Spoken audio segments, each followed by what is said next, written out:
Aisha knelt on the cold, polished floor of Minho's office, her wrists bound behind her, breathing hard, surrounded by a semicircle of armed men aiming their rifles at her head.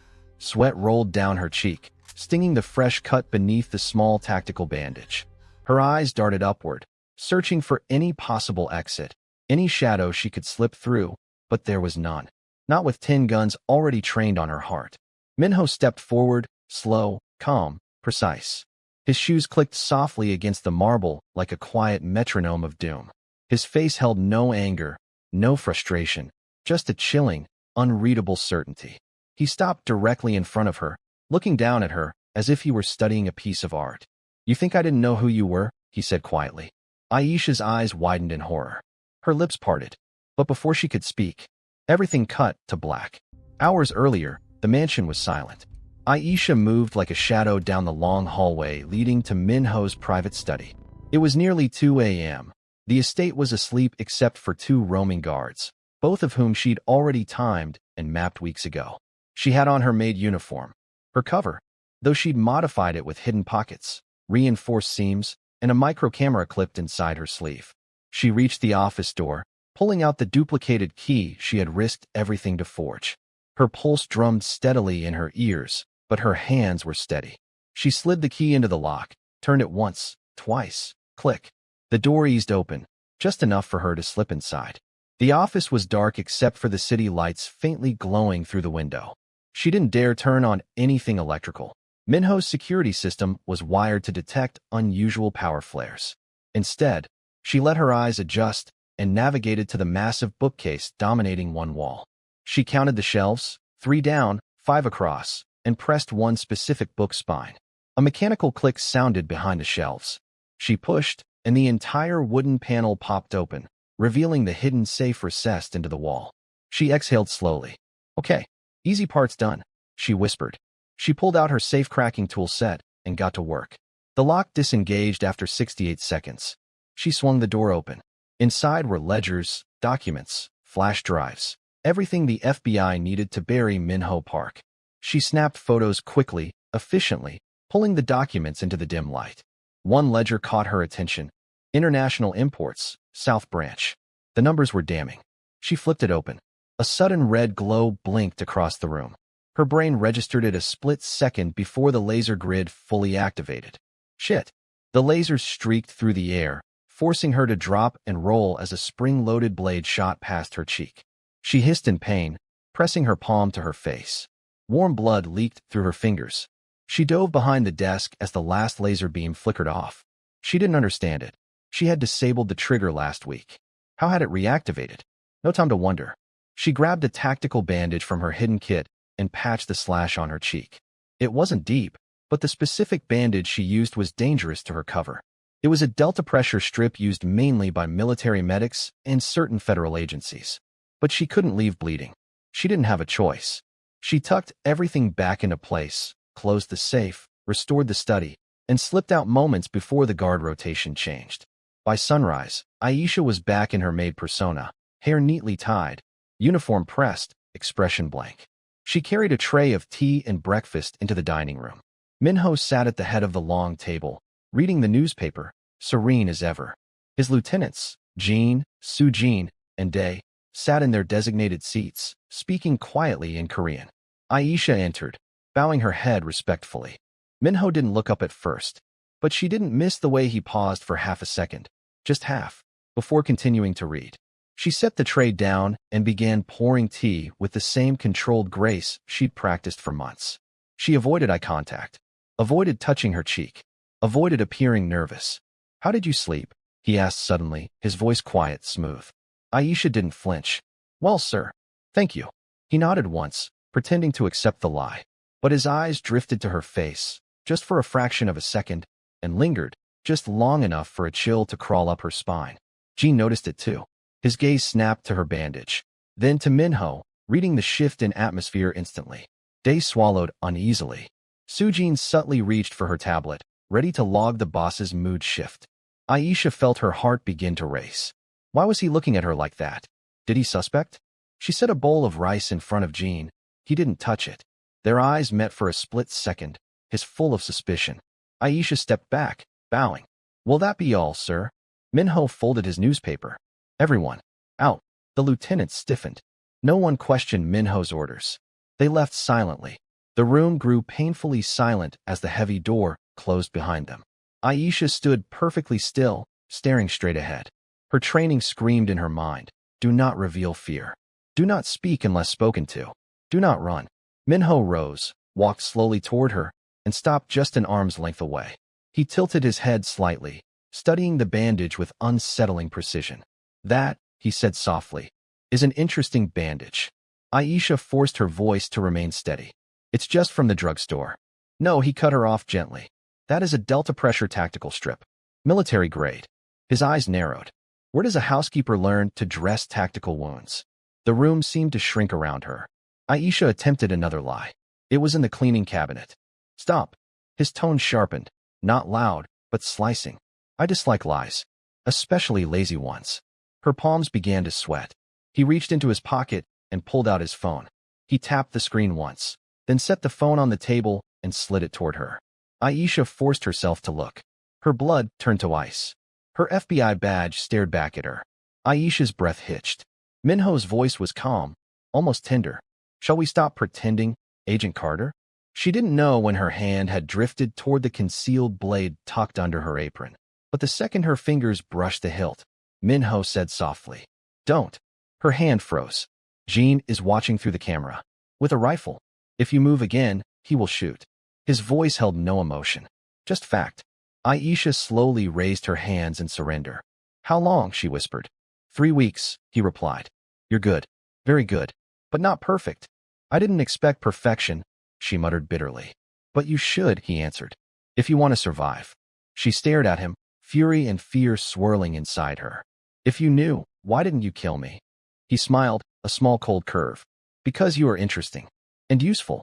He circled her slightly, observing her like a chess piece he had just trapped. I could send your photo to every syndicate from here to Busan. You'd be dead in an hour. He paused. But I'd rather offer you a deal. Her jaw tightened. I'm listening.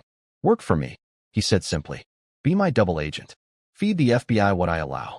And if I refuse? He stepped closer, his voice a whisper. Then I release evidence of your unauthorized kills in Yemen. Aisha's stomach dropped. You don't have that. Oh, but I do. Your handler Marcus is careless. The files he tried to hide. He tapped his phone. I have copies. Aisha's throat tightened. Memories flashed. Gunfire in the desert. Marcus ordering her to eliminate witnesses. Bodies falling in the sand. She pushed the memories down. She swallowed. Why do you want me? Because, he said, you were the first person in 5 years who got close enough to try to take me down. That deserves respect, not a bullet. Her breath trembled. She hated how much that affected her. She hated the strange glimmer of admiration in his eyes. She hated how he made her feel seen. He straightened. You have 24 hours. You will not leave the mansion. Jean will escort you to your new room. She scoffed. A cell, you mean? He smirked. A comfortable one. Jean appeared behind her, as if conjured from smoke. Move. Aisha glared at Minho one last time before letting Jean shove her out of the dining room and down the hallway. Her mind spun in chaos. How much did Minho know? How compromised was she? And most terrifying of all, why did he seem more curious than angry? Hours later, after being locked in a luxurious guest room with barred windows, she heard the door click open. Minho stepped inside, holding a tray. She narrowed her eyes. Room service? Dinner. He set it on the table. You haven't eaten. I'm not hungry. You will be, he said. You're under stress. The body needs fuel. She hated that he was right. He sat across from her, uninvited, watching her with unsettling calm. Why did you join the FBI? He asked quietly. She stiffened. Why do you care? Because I prefer to understand those who might try to kill me. She exhaled shakily. I joined because someone has to hold people like you accountable. He chuckled. And how's that going for you, Agent Carter? She glared at him. Why did you become a criminal? She shot back. He didn't answer at first. Then he said, I came to America at 12. My mother worked herself to death in a garment factory. I watched men exploit her, exploit all of us. I decided I'd rather be the predator than the prey. He leaned back. But I do have limits. No trafficking. No drugs to kids. No exploitation of the weak. Aisha blinked. That wasn't what she expected. Her gaze drifted to the photo on his desk, a young girl smiling brightly. My sister, he said. She's in medical school. She believes I own a logistics company. Aisha didn't know what to say. Something warm and painful twisted in her chest. He stood. Your 24 hours begin now. The door clicked shut, leaving her alone with confusion, fear, and an emotion she didn't want to name. Aisha waited until she could no longer hear footsteps outside her door before moving. Her hands shook with adrenaline, but she steadied them by force.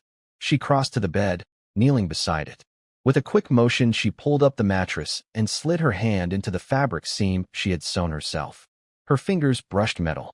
The USB drive. The real evidence. The real numbers.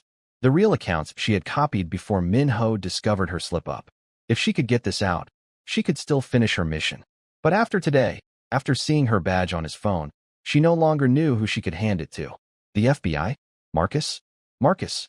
Her burner phone vibrated in her pocket, buzzing like a warning. She answered in a whisper. Marcus. His voice came through tight and sharp, like he was pacing. You missed your scheduled check-in yesterday. I was compromised, she whispered. I need backup. There was a beat of silence, too long, too careful. How compromised? Marcus asked. Aisha hesitated. If she admitted Min-ho knew everything, Marcus would panic. And panicking Marcus was dangerous. Lethal even. He suspects me, she said vaguely. But I can still finish the mission if. No, Marcus snapped. If he suspects, then you're burned. You need extraction. Extraction. In Marcus's voice, that word never meant rescue. What are you planning? She asked slowly. Don't worry about it, he said. Just stay put. If things get messy, I'll send in a cleanup team. Her stomach nodded. Cleanup had a different meaning in their line of work. Cleanup meant erasing evidence. All evidence. Even living evidence. He was going to kill her. And Min-ho. And likely everyone in the mansion. Marcus, she said quietly. Don't do anything stupid. You already did, he replied. The call ended. Aisha stared at the phone until the screen went black. Her heartbeat thudded in her chest like a countdown ticking closer to zero. Marcus had always been reckless, but she never thought he'd turn on her. Never thought he'd decide she was expendable. She had 36 hours, maybe less. She shoved the USB drive into her pocket. She needed a plan. She needed options. She needed Min-ho. A ridiculous twist of fate. The man who wanted to control her might become the only man who wouldn't kill her. She paced the room, weighing every possibility until her thoughts whirled into a single dangerous conclusion. She had a third option, a risky one, a lethal one, but the only one. She marched to the door and pounded it. It swung open instantly. Jean stood there, arms crossed, eyes filled with suspicion. Where? He growled. Do you think you're going? I need to speak to Min-ho, she said firmly. Jean snorted. You're not in a position to make requests. Aisha stepped closer, voice low. If he dies tonight, it'll be because you stopped me. Jean froze, eyes narrowing. What are you talking about? It's not safe for him, she whispered. Or for anyone in this house. Jean studied her, reading her face like a lie detector. His jaw tightened. Without another word, he grabbed her arm and marched her down the corridor, past 2 guards and the long staircase leading to Min-ho's office. When Jean opened the door, Min-ho was at his desk, reviewing files. He looked up, and Aisha immediately saw the shift in his gaze. Not anger. Not surprise. Intrigue. Agent Carter, he said. Your 24 hours aren't up. Bored already? She stepped inside. You're in danger. Jean closed the door behind her. Min-ho leaned back in his chair. I assumed that already. You made a mistake last night. And mistakes have consequences. His eyes glinted. But tell me, in your words, what danger am I in? Aisha took a steadying breath. My handler, Marcus, just threatened to send a cleanup team if I didn't deliver results. Min-ho's expression didn't change. He simply tilted his head. And cleanup means everyone here dies, including me, and especially you. He exhaled softly, almost amused. How loyal of the FBI. She stepped forward. This isn't loyalty. This is self-preservation. The investigation is compromised, and Marcus will kill anyone who jeopardizes him. I've seen him do it before. Min-ho's gaze sharpened. Go on. I have real evidence. She pulled out the USB drive. Financial records. Offshore accounts. The things the FBI actually needed. Marcus doesn't want this reaching internal affairs. Min-ho stood slowly, walking toward her. So you saved the real evidence. She tensed. For the mission. You mean for yourself? He corrected. Your insurance. Your escape hatch. He studied her carefully, then said in a low voice. Why tell me? Because, she said, there's only one way both of us survive. That made him pause. A third option, she continued. We take down the Zhao triad. His brows rose. Interesting choice. They've been a nuisance. More than that, she said. They're running trafficking routes under your name. They're using your ports. They framed you in half the intel the FBI collected. If you want to clear your name, or whatever is left of it, they need to go. Minho's jaw clenched ever so slightly. It was the first real tension she'd seen him show. And what do you get? He asked. Survival, she said. And leverage. Taking down Zhao gives the FBI a major win, a bigger target. They'll forget about you. They'll forget about me.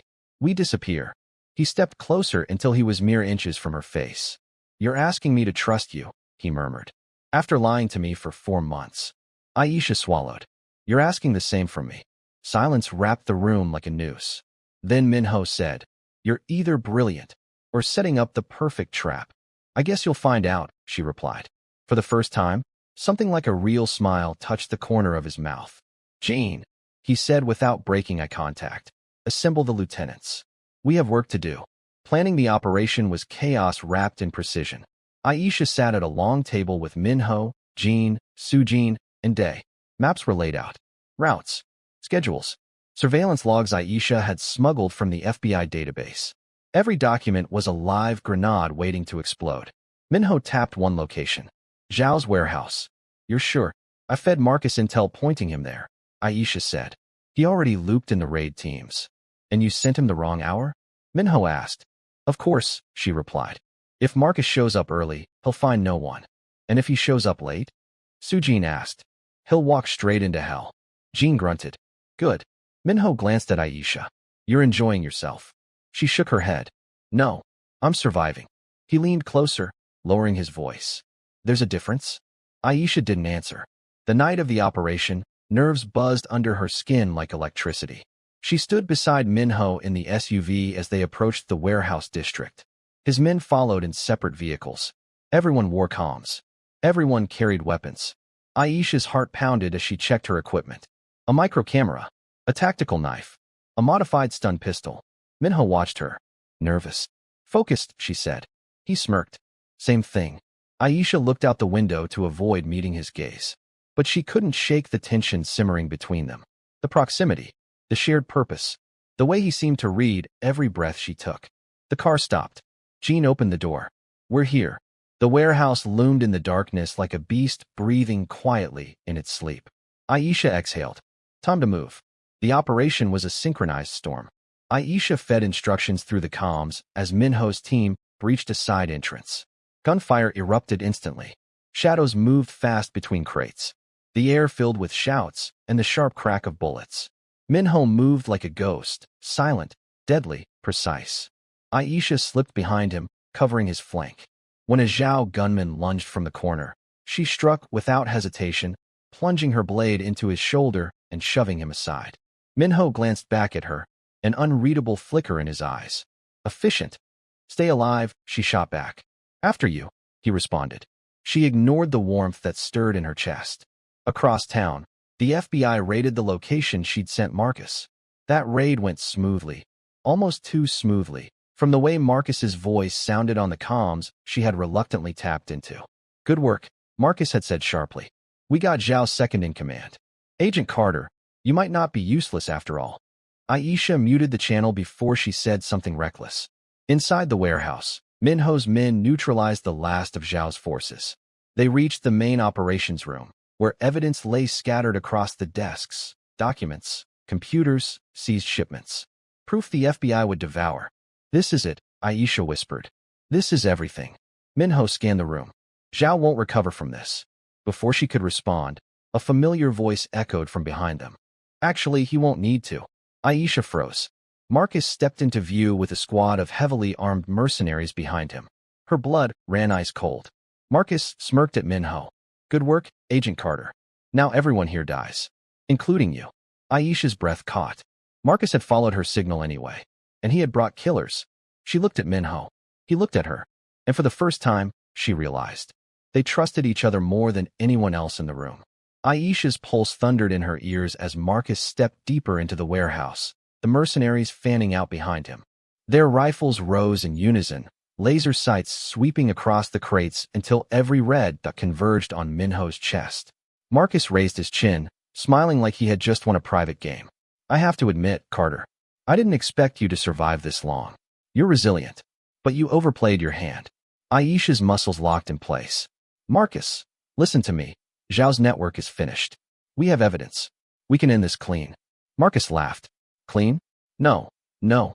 You were never meant to walk away from this. The second Minho made you, you became a liability. Minho shifted subtly, positioning his body just enough to shield Aisha without appearing obvious. Your handler is sloppy, he murmured softly, just for her. Sloppy people die early. Stay behind me, she muttered, just as softly. Marcus continued pacing with his hands behind his back. You know the rules, Carter. No loose ends. The Bureau will believe anything I tell them. That you went rogue. That you were compromised. That you joined the Kong Syndicate. Hell, half of that is already true. Aisha took a step forward. If you kill us, internal affairs will trace it back to you. No, Marcus said, clicking his tongue. They won't. Not when the only witness is a disgraced agent and a crime lord. The mercenaries cocked their rifles. Jean, standing at Minho's right, shifted his stance, preparing to grab his gun. But one wrong twitch would turn the entire room into a slaughterhouse. Minho spoke first. You're unusually confident for a man standing in another man's empire. Marcus smirked. Please. This place is crumbs. Your empire is crumbling. And she. He pointed at Aisha. She dug your grave the second she stepped into your study. Aisha's jaw clenched. Marcus, we have Zhao's entire network at our feet. We delivered the case you wanted. You don't need to do this. I do, Marcus said, fully turning to her now. Because if this gets audited, if internal affairs starts digging, they'll find everything. My deals. My side payments. My protective arrangements with Zhao. My very profitable arrangements. He lifted his hand and wiped imaginary dust off his shoulder. No, sweetheart. You're not leaving here. Aisha stared at him, realization hitting so hard her knees nearly buckled. You've been protecting Zhao. Marcus grinned. Always wondered how long it would take you to figure that out. Minho exhaled through his nose. Your handler is corrupt. Predictable. Marcus threw his hands up. Oh, come on. Don't make that face. Who do you think set the FBI on you? Who fed them intel? Who pointed them to your ports, your warehouses, your offshore accounts? He leaned in. Zhao paid me to bury you. Jean snarled. Minho's jaw twitched like stone cracking. And then Marcus said the thing that snapped something inside Aisha. You were doomed from the start. I just used your ambition to finish the job. Marcus spun, screaming, shoot her. Now, before the mercenaries could pull the triggers, a deafening crack of gunfire exploded through the warehouse. Jean had moved faster than human reflex should allow, firing at the nearest mercenary. Day tackled another to the ground. Sujin dove behind a crate, sending covering fire across the room. Chaos erupted in every direction. Aisha ducked behind a steel container as bullets tore through the air above her head. She popped out, firing her stun pistol at one mercenary, dropping him instantly. She dodged another shot, rolled behind a forklift, then fired again. Minho fought like a man who'd been born for war. Calm, centered, lethal. But even he couldn't watch every angle. As he turned to fire, a mercenary hidden behind a crate aimed directly at his back. Aisha, Jean shouted. She didn't think. She ran. She slammed into Minho just as the gunman fired. The bullet grazed Minho's shoulder instead of piercing his heart. He stumbled, grabbed her arm, and dragged her behind cover. You're insane, he hissed. You're welcome, she whispered back through clenched teeth. Marcus screamed in fury from the upper platform. Why is everyone so difficult to kill? Aisha fired upward, forcing him to duck behind railing. The mercenaries fell one by one, Jean and Day cutting them down with ruthless efficiency. Within moments, the warehouse was quiet again, except for Marcus's ragged breathing. He tried to flee toward the back exit, but FBI sirens wailed in the distance. He froze, turning slowly toward Aisha, eyes wide. You traitor. You betrayed the agency, she said. I just recorded it. Officers stormed the warehouse, weapons raised. Marcus dropped his pistol. Real FBI agents tackled him, pinning him to the ground. Aisha slumped against a crate, exhaustion punching through her limbs. The adrenaline drained from her body all at once. Minho lowered himself beside her, gripping his bleeding shoulder. You saved my life. You saved mine first, she muttered. I suppose, he said with a faint smirk. We're even now. Her breath trembled. She wasn't sure if she was shaking from shock, relief, or something far more dangerous, something she didn't want to name. The officers approached them cautiously, unsure whether to arrest Minho or thank him. Aisha raised a hand weakly. He helped bring down Zhao. I'll make the report. Minho huffed, amused. Agent Carter, are you protecting me? She didn't answer. She didn't need to. Days later, bright hospital lights flickered over Minho's bed as he blinked awake. Pain radiated from his shoulder. 6 months later, a cafe in Seoul buzzed with quiet conversation and clinking cups. Aisha sat by the window, dark hair falling over her shoulder, dressed casually, reading the morning paper. She sipped her drink, glancing occasionally at the street outside. A shadow fell across her table. She looked up. Minho stood there, wearing a tailored coat, hair neatly styled, carrying himself like a man reborn, or a man pretending to be. You're late, she teased. He sat down across from her. Traffic. Liar, she said. He laughed under his breath, shaking his head. Some habits die hard. They held each other's gaze for a moment too long. A moment full of every unsaid word, every shared danger, every betrayal, and every rescue. Somewhere deep inside her, a truth settled. This partnership, this strange connection, was carved from fire and blood, yet somehow felt inevitable. He lifted his cup. To new beginnings? She clinked hers against his. To surviving the past. If you enjoyed this story, don't forget to like, comment, subscribe, and share it with someone who loves plot twists, danger, and unexpected partnerships. Your support keeps these stories coming.